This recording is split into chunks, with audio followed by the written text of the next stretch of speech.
This is the 2018 Ram 1500, and it is the truck that's kept the FCA group on its feet for a couple of years now. Say hello to the limited Tungsten Crew Edition, packing tons of luxury, a powerful Hemi V8, and a capable 4x4 drivetrain. Next year, we're expecting a complete redesign of this truck, so this is kind of like the last opportunity we get to spend some time in this very, very good truck. In essence, this truck is exactly like this handlebar. It's dependable, very useful, very rugged, but wrapped in leather. The base price for this baby is 63,895 Canadian dollars, and as tested, it's just over 74,000. Of course, once you set foot into the dealership, you can expect them to knock off about 10-15 grand off that price, which will make it less jaw-dropping than it is. The Ram 1500 is a muscular, badass truck, and the Tungsten edition adds matte metal finishes that reinforce that image. But at the same time, it boosts curb appeal in a very unique way. Inside the crew cab interior, you'll find very high-grade leather almost everywhere, and the wood trim on the steering wheel and dashboard make it feel very upmarket. Fit and finish is really good, practicality remains very high, and I just love the little cubbies for all your stuff.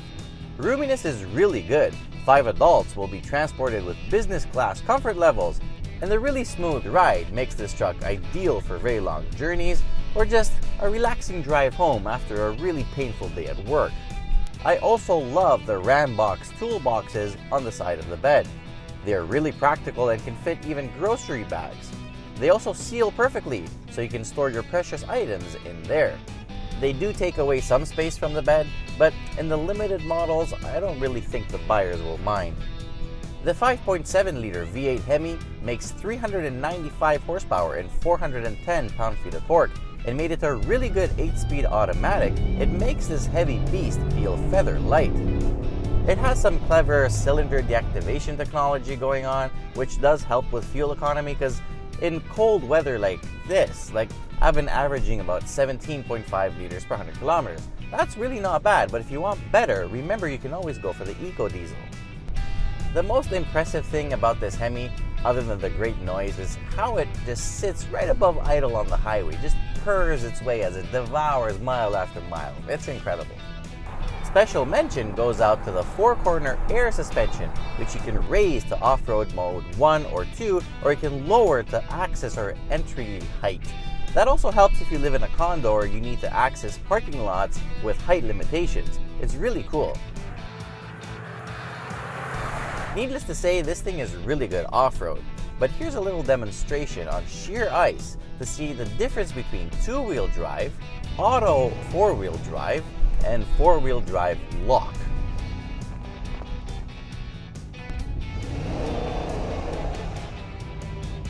I'm really not going to miss those halogen projector headlights, because at this price point you should have something better than that.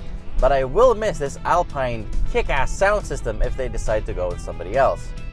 So this is farewell to a really awesome truck that really hauls ass, and I just hope that the new 2019 model will be just as good and better. Oh yeah, and overall score, 8.8 out of 10.